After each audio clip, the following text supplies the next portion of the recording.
বাংলাকে গুজরাট হতে দেব না, এই যে আজ এই কথাটা পলিটিক্যাল স্লোগান হয়ে গেছে, কিন্তু এর পেছনে লুকিয়ে আছে একদম ফ্রিতে দেওয়া একটা ভয় আর রাজনৈতিক চাতুরি বলতে পারেন। আরে ভাই, গুজরাট হতে দেব না মানে কি? যে রাজ্যের মানুষের গড় আয় দ্বিগুণ, যে রাজ্যে বছরে হাজার হাজার কোটি টাকার বিনিয়োগ আসে, যেখানে পোর্টে জাহাজের লাইন লেগে থাকে আর যেখানে কারখানায় লাখে লাখে চাকরি করে, সেরকম হতে না দেওয়া কি উন্নয়ন ঠেকানোর আরেক নাম নয়? কিন্তু প্রোপাগান্ডা এমন ভাবে চালানো হয় যেন গুজরাট মানেই আতঙ্ক আর পশ্চিমবঙ্গ মানেই স্বর্গ। আর মজার কথা কি জানেন? এই স্বর্গে ভোটের সময় বুথ দখল, রাজনৈতিক খুন আর বিনিয়োগকারীদের পলায়ন, এগুলো এতই সাধারণ যে খবরে উঠলেই কেউ আর অবাক হয় না। তাই আজ সত্যবচনের এই এপিসোডে আমি একদম আলোচনা করব ধরে ধরে কিভাবে গুজরাট ভীতি আসলে একটা রাজনৈতিক বর্ম বলতে পারেন, যা দিয়ে উন্নয়নের দাবিগুলোকে গুলি খাওয়ানো যায় আর সাধারণ মানুষকে বোকা বানানো যায়। কারণ উন্নয়ন যদি অপরাধ হয় তাহলে গুজরাট অপরাধী, আর আমরা সেই মঞ্চের বক্তৃতায় সন্ত লোক একজন। চলুন ফার্স্ট চ্যাপ্টারে আলোচনা করব কাগজের বাঘ নাকি আসল বাঘ। দলীয় মঞ্চে দাঁড়িয়ে যতই কেউ বলুক আমরা উন্নয়নের রাজা, সরকারি হিসাব কিন্তু বলছে উল্টো কথা।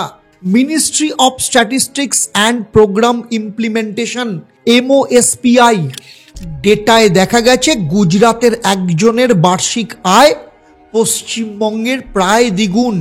মানে গুজরাটে প্রায় 2,98,000 টাকা, সেখানে পশ্চিমবঙ্গে 1,54,000 টাকা। আর মজার ব্যাপার হলো, পশ্চিমবঙ্গের মুখ্যমন্ত্রী প্রতিদিন উন্নয়নের কথা বললেও আপনার পকেটে ঢোকা টাকার অঙ্ক কিন্তু গুজরাটের অর্ধেকও নয়, এটা মাথায় রাখবেন। এই ফারাক কে বানালো? দশকের পর দশক ধরে যারা রাজত্ব করছে তারাই। চলুন চ্যাপ্টার 2তে আলোচনা করব বিনিয়োগ, টাকা যাচ্ছে কোথায়, ভোট কোথায়। মঞ্চে নেতারা উঠলেই বড় বড় কথা বলেন, আমরা বিনিয়োগ টানছি। Manufacturing, allied industries, international trade, tourism, knowledge economy, health. It plays a crucial role in propelling West Bengal's economic growth by attracting investments, promoting key sectors, facilitating international collaborations, enhancing infrastructure and supporting even MSMEs. Bengal holds immense potential for further investment because Bengal is one of the largest economics in the country. আমাদের রাজ্যে শিল্প আসছে, চাকরি হবে, শুনতে খুব ভালো লাগে, কিন্তু আসল খেলা লুকিয়ে আছে কিন্তু সংখ্যার ভেতরে। গুজরাটের চিত্র যদি দেখা যায়, department of promotion of industry and internal trade DPIITর এই যে সরকারি ডেটা বলছে 2023-24 সালে গুজরাট একাই 7.3 বিলিয়ন মার্কিন ডলার, প্রায় 60,000 কোটি টাকার বিদেশি বিনিয়োগ FDI এনেছে। এই টাকা শুধু কাগজে নয়, মাঠে ফ্যাক্টরি, গুদাম, অফিস, বন্দর সম্প্রসারণের জন্য খরচ হচ্ছে। আর ফলাফল হাজার হাজার নতুন চাকরি, স্থানীয় ব্যবসায়ীদের জন্য নতুন বাজার আর সরকারের জন্য কর রাজস্ব। গুজরাট বিনিয়োগ টানে কেন, কিভাবে? নাম্বার 1, শিল্প বান্ধব নীতি, নিয়ম হঠাৎ সেখানে বদলায় না। 2, ইনফ্রাস্ট্রাকচারের প্রস্তুতি, পোর্ট বলুন, রাস্তা বলুন, বিদ্যুৎ, জল সব আগে থেকেই রেডি। নাম্বার 3, দ্রুত অনুমতি, বিনিয়োগকারীদের জন্য সময় নষ্ট হয় না। উল্টো দিকে পশ্চিমবঙ্গের যদি চিত্র দেখেন, পশ্চিমবঙ্গেও বিনিয়োগ মেলা হয়, বড় বড় চুক্তি হয়, সই হয়, ছবি তোলা হয়, পত্রিকায় বড় বড় করে বেরোয়, কিন্তু বাস্তবে এই চুক্তির বড় অংশই মাঠে গিয়ে বাস্তবায়ন হয় না, মাঝপথে আটকে যায়। কারণ জমি সংক্রান্ত ঝামেলা। নাম্বার 2, রাজনৈতিক অস্থিরতা আন্দোলন। নাম্বার 3, নীতির অস্থিরতা। এক সরকারের প্রতিশ্রুতি তারপরেই সেখানে বদলে যায় এবং লোকাল গ্রাউন্ডে গিয়ে সেটা অন্যরকম চেহারা নিয়ে নেয়। ফলে বিদেশি বিনিয়োগকারীরা ভাবে টাকা ঢালতে হলে নিরাপদ জায়গায় ঢালি, যেখানে ঝামেলা কম। ডেটায় যদি দেখা যায়, ডেটাকে তুলনা করলে গত 5 বছরে গুজরাট প্রতি বছরই দেশের শীর্ষ 3 বিনিয়োগ প্রাপ্ত রাজ্যের মধ্যে থাকে। পশ্চিমবঙ্গের নাম সেই তালিকায় অনেক নিচে।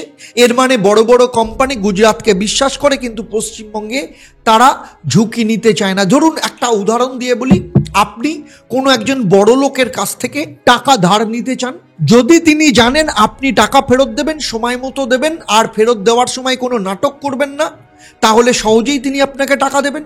আর যদি আপনার ইতিহাস আগে থেকেই থাকে, আগে টাকা নিয়ে সময় মতো ফেরত দেননি, মাঝপথে ঝগড়া করেছেন, নিয়ম বদলেছেন, তাহলে ওই ধনী ব্যক্তি কি আপনাকে আবার টাকা ধার দেবে? ঠিক একইভাবে বিনিয়োগকারীরা গুজরাটকে বিশ্বাস করে আর পশ্চিমবঙ্গকে সন্দেহ করে।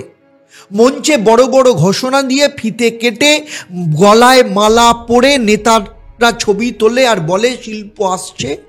বাস্তবে সেই প্রজেক্টগুলো বছরের পর বছর ধরেই ফাইলের মধ্যে স্লিপিং পিল খেয়ে ঘুমিয়ে পড়ে। ফলে সাধারণ মানুষ ভাবে শিল্প আসছে, কিন্তু চাকরির বিজ্ঞাপন আসে না। গ্রামের ছেলেরা পরিযায়ী শ্রমিক হয়ে বাইরে চলে যায় কাজ খুঁজতে। এরপরে চলে আসবো ছেড়ে দিন চাকরি, ব্যবসার কথায় আসে, যেটাকে বলে ease of doing business. Chapter 3-তে সেটা নিয়ে আলোচনা করব। কাগজে উন্নয়ন, মাঠে জটিলতা। ইজ অফ ডুইং বিজনেস মানে কি? সহজ ভাষায় যদি বলি, ব্যবসা শুরু করতে, চালাতে, বড় করতে যত নিয়ম কানুন, কাগজপত্র, অনুমতি লাগে, সেগুলো যত সহজ এবং দ্রুত হয়, রাজ্যের স্কোর তত বেশি হয়। গুজরাটে কি হয়? গুজরাটে ধরুন একজন বিনিয়োগকারী যদি নতুন কোনো ফ্যাক্টরি বানাতে চান, তাহলে অনলাইনে আবেদন করলেই বেশিরভাগ লাইসেন্স এবং অনুমতি সেখানে পেয়ে যায়। এক অফিসে গিয়ে সব কাজ সেরে ফেলা যায়। একদম অরিজিনাল সিঙ্গেল উইন্ডো সিস্টেম যাকে বলে। সেখানে বিদ্যুৎ সংযোগ হোক, পানীয় জল হোক, রাস্তা হোক, প্রজেক্ট শুরু করার আগেই প্রস্তুত থাকে। পরিবেশের ছাড়পত্র বলুন, জমি হস্তান্তর নির্দিষ্ট সময় সীমার মধ্যে থাকে। আর ফলে যেটা বিনিয়োগকারীরা জানে, সময় নষ্ট হবে না, ঘুষ দিতে হবে না, খুব ইম্পর্টেন্ট জিনিস। আর প্রজেক্টের খরচ সেই জন্য বেড়ে যাবে না। এবার আসি পশ্চিমবঙ্গের কথা। এখানে নতুন ব্যবসা শুরু করতে হলে সিঙ্গেল উইন্ডো নামে আছে, কিন্তু তার আবার 12টা দরজা, 12 দুয়ারি, যেখানে প্রত্যেকটা দরজায় আলাদা আলাদা ফাইল, আলাদা আলাদা সই, আলাদা আলাদা অফিসার। অনলাইনে আবেদন করলেও মূল কাগজপত্র নিয়ে আসুন বলে আবার অফিসে ডাকবে। বিদ্যুৎ সংযোগ পেতে গেলে নানা রকম সমস্যা, অপেক্ষা। পরিবেশের ছাড়পত্রের নামে বারবার পর্যবেক্ষণ, প্রদর্শন আর রিপোর্ট, যা অনেক সময় শুধু ফাইল ঘোরানোর জন্য হয়ে থাকে। ফলে বিনিয়োগকারীরা ভাবে এখানে টাকা ঢালার থেকে অন্য রাজ্যে যাই, অন্তত সময়ে কাজ হবে। চলুন ডেটা কি বলছে দেখি। ডেটা কথা বলে।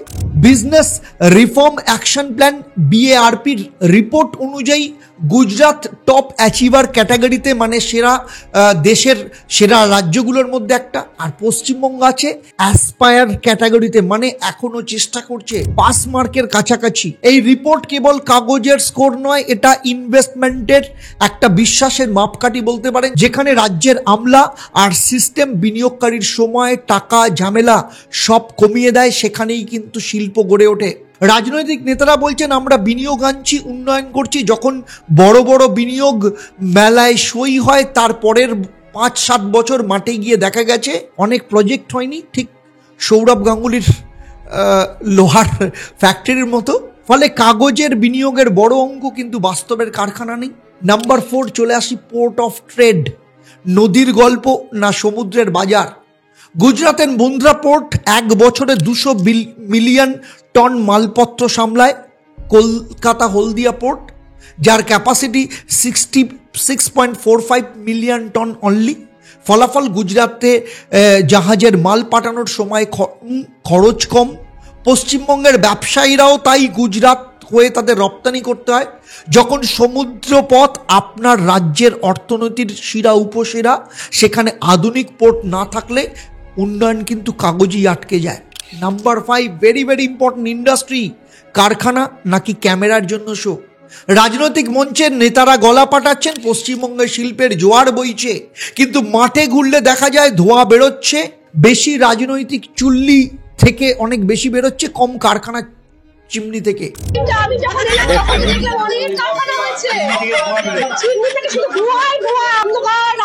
আর গুজরাতে কি আছে দেখুন। আমার কাজের জন্য ভারতবর্ষের বিভিন্ন রাজ্যে আমাকে ঘুরতে হয়, বিভিন্ন সেক্টরে আমায় যেতে হয়।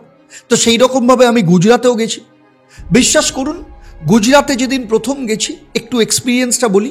প্রথম দিন আমার ফ্লাইট রাত্রিবেলা ছিল, যে কোনো কারণে মিস হওয়ার জন্য আমাকে ভোরবেলার ফ্লাইটের টিকিট কাটতে হয়েছিল। সকালবেলা গেছি, আমার জন্য যে গাড়িটা আসার কথা সে রাত্রিবেলা ওয়েট করার পর আমার যেহেতু দেরি হয়েছে চলে গেছে, কোনো গাড়ি পাইনি, আমাকে বাসে করে যেতে হয়েছে।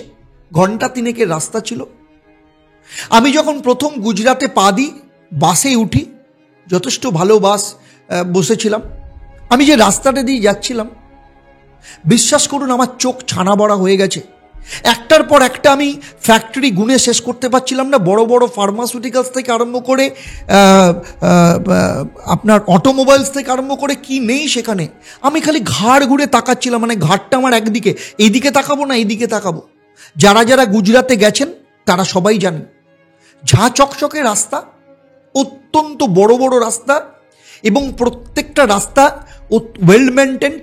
এই যে আরেকটা সব থেকে বড় এক্সাম্পল কি জানেন, গাড়ি নিয়ে যারা রাস্তায় যান, রাস্তাঘাটে বিভিন্ন জায়গায় যান, টোল প্লাজা, আপনি কতক্ষণ দাঁড়াচ্ছেন সেটাও কিন্তু খুব ইম্পর্টেন্ট ব্যাপার। গুজরাতের টোল প্লাজা, আপনি গাড়ি নিয়ে ঢুকতেই ও কিন্তু আপনাকে সিগন্যাল দিয়ে দেবে যে আপনার ক্লিয়ার আছে, আপনাকে দাঁড়াতেও হবে না। This is the main factor, আপনি কতটা সময় নষ্ট করছেন।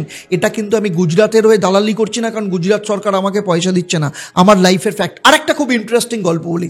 আমার সাথে চাকরি করতেন একজন, আমার একজন এমপ্লয়ি ছিলেন, একদম হার্ড কোর সিপিএম এর লোক। তো তাকে একদিন সঙ্গে নিয়ে গেছিলাম গুজরাতে। যখন গুজরাতের মাটিতে পা দিই, ফ্লাইটে করে রাত্রিবেলায় নামি, মাঝরাত্রে তখন সম্ভবত আহমেদাবাদে নেমেছিলাম, রাত্রিবেলা 12:30 পৌনে 1টার ফ্লাইট ছিল, রাত্রিবেলা নেমেছি। তা আমি বললাম, দেখো গুজরাতের মাটিতে কিন্তু পা দিচ্ছ, সাবধান, আর কি মেরে বললাম। ওকে বাইরে এসে দেখালাম গুজরাতের মধ্যে, এই দেখো কত প্রাইভেট জেট দাঁড়িয়ে আছে, সব ভর্তি প্রাইভেট জেট। ঠিক আছে, ওর মধ্যে একটা রিটালিয়েট মনোভাব ছিল গুজরাটের সম্পর্কে। রাস্তার দিয়ে যাচ্ছি মাঝরাত, এটা একদম ফ্যাক্ট আমি বলছি, এটাতে কোনো রকম কোনো পে নয়। তো সেখানে যেতে যেতে ড্রাইভারকে বললাম, দেখুন একটু চা খাবো। তো ঠিক আছে, চা দিয়ে আমি বলছি, তখন 2:02 বাজে, শুনশান রাস্তায় চায়ের দোকান। একজন মুসলিম ভদ্রলোক, তার বয়স খুব হলে মোটামুটি ধরুন 65 বছর বয়স হবে, আর তার ছেলে, দুজনে মিলে চা বিক্রি করছে, ভর্তি হয়ে লোকে খাচ্ছে। তো সেখানে চা খেতে খেতে একদম কোড আনকোড আমি তার কথাই বলছি। সে আমায় বলল, স্যার আমার এতদিন ধরে গুজরাট সম্পর্কে যে ধারণা ছিল সেই ধারণাটা ভেঙে গেছে। বললাম, কি ধারণা ছিল? এই যে বিভিন্ন রকম, আমি ভাবছি আজকে রাত্রির 2:30টার সময় শুনশান রাস্তার হাইওয়ের ধারে একজন মুসলিম চা বিক্রেতা চা বিক্রি করছে এবং সেখানে সবাই খাচ্ছে, আর আমরা ওখানে বসে মুসলিমদের নিয়ে কত রকম গল্প শুনি, কত রকম ন্যারেটিভ আমরা তৈরি করেছি। আজকে কিন্তু আমার সেটা ভেঙে গেল। আমি এই প্রসঙ্গে বললাম, যদিও এই যে এপিসোড, এই এপিসোডের পরেও আমি একটা এপিসোড বানাবো যে বাংলার মুসলিম এবং গুজরাতের মুসলিম, এদের নিয়েও একটা এপিসোড বানাবো। যারা যারা শুনতে চান ফ্যাক্টের সাথে অবশ্যই আমাকে কমেন্ট করে জানাবেন। তো চলুন শুরু করি মেল আলোচনায়। জাস্ট আমার এক্সপিরিয়েন্স আপনাদের সাথে শেয়ার করলাম। দেখুন গুজরাতে কি আছে, সানন্দ, টাটা মোটরস, আগে ফোর্ড, এমজি মোটর, হাজার হাজার চাকরি, বড় বড় অটোমোবাইল হাব। এবারে আসি জামনগর, রিলায়েন্সের ওয়ার্ল্ডের সব থেকে বড় তেল রিফাইনারি, দেশ বিদেশে পণ্য পাঠাচ্ছে। ভারুচ, দাইজ পেট্রোকেমিক্যাল, সার ইঞ্জিনিয়ারিং ইউনিট, 24 ঘন্টা সেখানে কাজ চলছে। ঢোলেরা স্পেশাল ইনভেস্টমেন্ট রিজিয়ন, নতুন স্মার্ট ইন্ডাস্ট্রিয়াল সিটি, যেখানে electronics, aerospace, defence, hitech manufacturing সমস্ত কিছু হচ্ছে। এছাড়া সুরাত ছেড়েই দিন, আপনার ডায়মন্ডের মার্কেট বলতে পারেন, সেখানে পৃথিবীর সব থেকে বড় অফিস তৈরি হচ্ছে। আপনি মরবির কথা বলুন, যেখানে টাইলসের ফ্যাক্টরি রয়েছে। এছাড়া মাইক্রন সেমিকন্ডাক্টর প্ল্যান্টের কথা বলুন, $2.7 বিলিয়ন প্রজেক্ট, সাথে আরও সাপ্লাই চেন কোম্পানি আসছে সঙ্গে করে। আর পশ্চিমবঙ্গ, ঘোষণার পাহাড় আছে, ফুলের মালা পরানো ফাউন্ডেশন স্টোন অনুষ্ঠান আছে, তারপর চুপচাপ অন্ধকার, কোনো বড় চাকরি নেই, কোনো নতুন শিল্প কমপ্লেক্স নেই, যার কথা সোজা গিয়ে দেখিয়ে দেওয়া যায়। আইটি পার্ক আর পুরনো কারখানার গল্প কিন্তু রয়েছে। আইটি পার্ককে শিল্প বলে চালানো যায়, শহরের মঞ্চে কিন্তু গ্রাম আর ছোট শহরের অসংখ্য যে সেমি স্কিল্ড আনস্কিল্ড যুবকদের জন্য তার সমাধান কোথায়? জুট মিল মেরামতিকে পুনর্জীবন বলা যায়, কিন্তু 50 বছরের পুনর্মেশিন আর যে স্কুইজড বাজার, সেটা হচ্ছে রাজ্যের রাজনৈতিক সিপিআর বলতে পারেন। রোগী আগেই মারা গেছে, শুধু শো চলে যাচ্ছে। নেক্সট চ্যাপ্টার আলোচনা করব কর্মসংস্থান আর দারিদ্রতা নিয়ে। পরিসংখ্যান বনাম প্রচারকে আরো বড় করে। যখন আপনি শোনেন এ রাজ্যের রাজনৈতিক নেতারা বলছেন আমাদের রাজ্যে বেকারত্ব কম, দারিদ্রতা কমে গেছে, সবাই কাজ পাচ্ছে, শুনতে খুব মিষ্টি লাগে, কিন্তু বাস্তবের মাঠে গিয়ে দেখলেই বোঝা যায় আসল সংখ্যার খেলাটা পুরোটাই সাজানোর নাটক। দারিদ্রতা রিপোর্ট বনাম বাস্তব। নীতি আয়োগের এমপিআই রিপোর্ট বলছে গত কয়েক বছর ধরে পশ্চিমবঙ্গ এবং গুজরাট দুই রাজ্যের বহুমাত্রিক দারিদ্র মাল্টি ডাইমেনশনাল পভার্টি কমেছে, কিন্তু পার্থক্যটা কোথায়? গুজরাট শিল্পের কারণে মানুষের উচ্চ মজুরির চাকরি পায়, ফলে দারিদ্রতা থেকে বেরিয়ে এসে মাঝারি স্তরের আয় এসছে। পশ্চিমবঙ্গে দারিদ্র কমেছে মূলত সরকারি অনুদান, সামাজিক প্রকল্পের উপর ভর করে, যা কোনোভাবেই টেকসই আয় নয়। আর গ্রামের যদি বাস্তব চিত্র দেখেন, অনেক গ্রামীণ পরিবার রেশনের চাল, সরকারি ভাতা আর 100 দিনের কাজের ওপর কিন্তু নির্ভরশীল। এই সাহায্যগুলো খুব গুরুত্বপূর্ণ, কারণ এগুলো দিয়ে জীবন কাটানো যায়, বাঁচার মতো বাঁচা যায় না। অন্যদিকে গুজরাটের গ্রামীণ মানুষও বড় কারখানা বা শিল্পাঞ্চলে কাজ পায়, যেখানে মাসে নির্দিষ্ট বেতন, বোনাস, পিএফ এবং চাকরির নিশ্চয়তা থাকে। রাজনৈতিক নেতারা বেকারত্ব কম দেখানোর জন্য যে কোনো ধরনের কাজকে চাকরি বলে গুণে দেন। আপনি যদি মাসে মাত্র 3 থেকে 4,000 টাকা আয় করেন, তারা বলবেন দেখুন আপনি তো কর্মরত, কিন্তু আপনার সন্তানদের পড়াশোনা, পরিবারের চিকিৎসা, বাড়ির খরচ এগুলো চালানোর মতো আয় হচ্ছে কি? না হলে এই চাকরিগুলো কেবল কাগজের জন্য, মানুষের জীবনের জন্য নয়।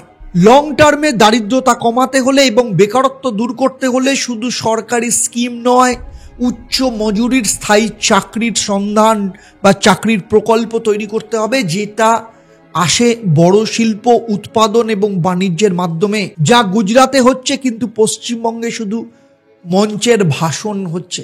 চ্যাপ্টার 7-এ চলে আসবো। অত্যন্ত ইন্টারেস্টিং, লোভনীয় একটা চ্যাপ্টার। যদি এটা নিয়ে আমি পরে বড় আলাদা ভিডিও বানাবো। সেটা হচ্ছে মুসলিম সম্প্রদায়, আসল সমস্যা কোথায়। দেখুন 2011 সেন্সাস অনুযায়ী পশ্চিমবঙ্গের মুসলিম জনসংখ্যা 2027 আজকে 35% ওপর চলে গেছে। গুজরাটে 9.7%। ওয়েস্ট বেঙ্গলের মুসলিমদের বড় অংশ গ্রামীণ কৃষি নির্ভর, তাই শিক্ষা, স্কিল ট্রেনিং, স্যানিটাইজেশন এগুলোর উন্নত করা দরকার। গুজরাটের মুসলিমরা অনেকেই শহরে ব্যবসা ও ছোট শিল্পে, তাই ক্রেডিট অ্যাক্সেস এবং এক্সপোর্ট স্কিল তাদের আয় বাড়াচ্ছে। দু জায়গায় উন্নয়নের চাবি, শিক্ষা, কর্মসংস্থান এবং বাজারের সংযোগ। পুরোটা শুনতে হলে আরেকটা বড় ভিডিও বানাচ্ছি আলাদা করে, সেখানে আপনারা অবশ্যই শুনে নেবেন। এরপরের চ্যাপ্টার আলোচনা করব রাজনৈতিক সহিংসতা বনাম উন্নয়ন। নেতারা বলেন আমাদের রাজ্যে শান্তি আছে, সবাই মিলেমিশে থাকে, কিন্তু ভোটের সময় মাঠে যা হয় তা দেখলে মনে হয় আমরা কোনো গণতান্ত্রিক রাজ্যে নয়, বরং রাজনৈতিক যুদ্ধক্ষেত্রে বাস করছি। আর গুজরাতের চিত্র, যেটা গুজরাট নিয়ে বলা হয়, 2002-এর পর গুজরাতে বড় আকারের কোনো দাঙ্গা নেই বললেই চলে। রাজনৈতিক দলবদল হয়, নির্বাচন হয়, কিন্তু ভোটের দিনে মানুষ লাইনে দাঁড়িয়ে শান্তিতে ভোট দেয়। বড় বড় শিল্পপতি জানে এখানে কারখানা খুললে রাজনৈতিক কর্মী এসে ভাঙচুর করবে না, কিংবা দাঙ্গার জন্য উৎপাদন বন্ধ হবে না।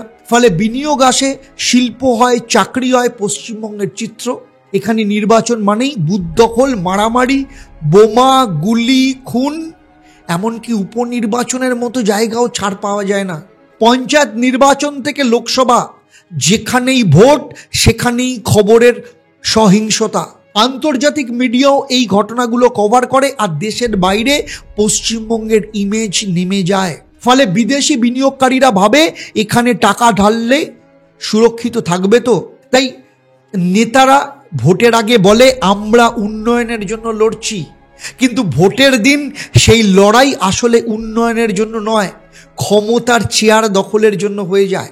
ভোটের পর গ্রামে শহরে মানুষ একই রকম বেকার, রাস্তা একই রকম খারাপ, স্কুলে শিক্ষক কম, হাসপাতালে ডাক্তার নেই, কিন্তু রাজনৈতিক নেতাদের কর্মীদের পকেট ভর্তি। ভাবুন, আপনার গ্রামে নতুন রাস্তা বানানোর কথা ছিল, ফান্ড এসেছে, ঠিকাদার এসেছে, কিন্তু কাজ শুরু হওয়ার আগে একই রাজনৈতিক দলের দুই গোষ্ঠীর মধ্যে মারপিট শুরু হয়ে গেল পয়সা তোলা নিয়ে, কে বেশি খাবে। কাজ বন্ধ, ফান্ডও আটকে গেল। 2 বছর বাদে একই রাস্তার জন্য ঘোষণা হবে, আবার মেলা হবে, আবার লড়াই হবে, আর আপনার রাস্তা কাগজে আছে, বাস্তবে নেই। রাজনৈতিক সহিংসতার জন্য বিনিয়োগকারীরা ভয় পায়, সরকারি প্রকল্প বন্ধ হয় বা দেরিতে হয়, সাধারণ মানুষ ভোট দিয়ে যা আশা করে তার কিছুই পায় না। যেখানে মানুষ নিরাপদে ভোট দিতে পারে না, সেখানে উন্নয়নের স্বপ্ন শুধু মঞ্চের পোস্টারে থাকে। যেখানে শিল্পপতি বিনিয়োগ করতে ভয় পায়, যেখানে কারখানার বদলে চায়ের দোকানই বড় কর্মসংস্থান হয়ে যায়। আর যতদিন এই বাস্তবতা বদলাবে না, ততদিন শান্তি আর উন্নয়ন কেবল নির্বাচনী বক্তৃতায় মিষ্টি কথা হয়ে থাকবে। চলুন এবার আলোচনা করব প্রোপাগান্ডা বনাম বাস্তবতা। আচ্ছা বলুন তো, আপনার বাড়ির ছেলে মেয়ে খেতে পায় না, কিন্তু প্রতিদিন মাইক্রোফোনে কেউ এসে বলছে আপনার পরিবার এশিয়ার সেরা, আপনি বিশ্বাস করবেন? পশ্চিমবঙ্গের উন্নয়নও কিন্তু ঠিক একই জায়গায় একই রকম কায়দায় চলছে। আয়ের কথা বলেছি, গুজরাতের গড় আয় পশ্চিমবঙ্গের দ্বিগুণ। মানে গুজরাতের এক শ্রমিক মাসে 2 বস্তা চাল নিয়ে ফিরতে পারে, আর আপনার হাতে আসে 1 বস্তা। কিন্তু মঞ্চে দাঁড়িয়ে বলা হবে আমাদের রাজ্য সমান ভালো। ও হ্যাঁ, যদি চালের বদলে বক্তৃতা খেতে পারেন তাহলে সত্যি সমানভাবে ভালো। দেখুন, রাজনৈতিক নাটক বনাম উন্নয়ন, এখানেই আসল খেলা হলো। যতক্ষণ মানুষ রাজনৈতিক মিছিল, পোস্টার, দাঙ্গা নিয়ে ব্যস্ত, ততক্ষণ পর্যন্ত কেউ জিজ্ঞাসা করবে না শিল্প কোথায়। নেতারা জানেন মানুষ যদি ডেটা দেখে ফেলে তাহলে নাটক তো ধরা পড়ে যাবে, তাই নাটক চালিয়ে যাও, উন্নয়নকে ব্যাকস্টেজে পাঠিয়ে দাও। ধরুন আপনার গ্রামে ধান চাষ হবে বলে ঘোষণা করলো, নেতা ফিতা কেটে গেল, নেতা বললেন এই মাঠে সোনার ফসল ফলবে। 1 বছর পরে গিয়ে দেখলেন মাঠ শুধু আগাছা, কিন্তু ঘোষণার ব্যানার এখনো ঝুলছে। এটাই পশ্চিমবঙ্গের ঘোষণা ভিত্তিক উন্নয়ন। গুজরাতের মানুষ উন্নয়নের ফল খায়, আর পশ্চিমবঙ্গের মানুষ উন্নয়নের গল্প খায়। গুজরাতের মানুষের কাছে চাকরির অফার লেটার আসে, পশ্চিমবঙ্গে বিনিয়োগ মেলার নিমন্ত্রণের চিঠি আসে। গুজরাতের পোর্টে জাহাজ আসে, পশ্চিমবঙ্গের বক্তৃতা জাহাজে চড়ে ঘুরে বেড়ায়। আর তথ্যের হিসেব মেলে না বলেই এত হইচই। গুজরাতের ইনকাম, ইন্ডাস্ট্রি, পোর্টে চোখ ধাঁধানো উন্নতি, আর এখানের মঞ্চে শুধু মিষ্টি মিষ্টি বুলি। তাই চোখ খুলুন, সংখ্যা দেখুন, ডেটা কিন্তু আসল কথা বলে। তাই আসল আর নকলের ফারাক বুঝুন। আর সত্যের যদি খোঁজ করতে চান তাহলে সাবস্ক্রাইব করুন সত্য বচন। কারণ এখানে প্রোপাগান্ডা নয়, কারোর হয়ে দালালি নয়, কোনো ন্যারেটিভকে প্রতিষ্ঠা করা নয়, সত্যকে প্রতিষ্ঠা করা ডেটা দিয়ে, ফ্যাক্টসের সাথে। তাই ভাবুন, ভাবা প্র্যাকটিস করুন। নমস্কার।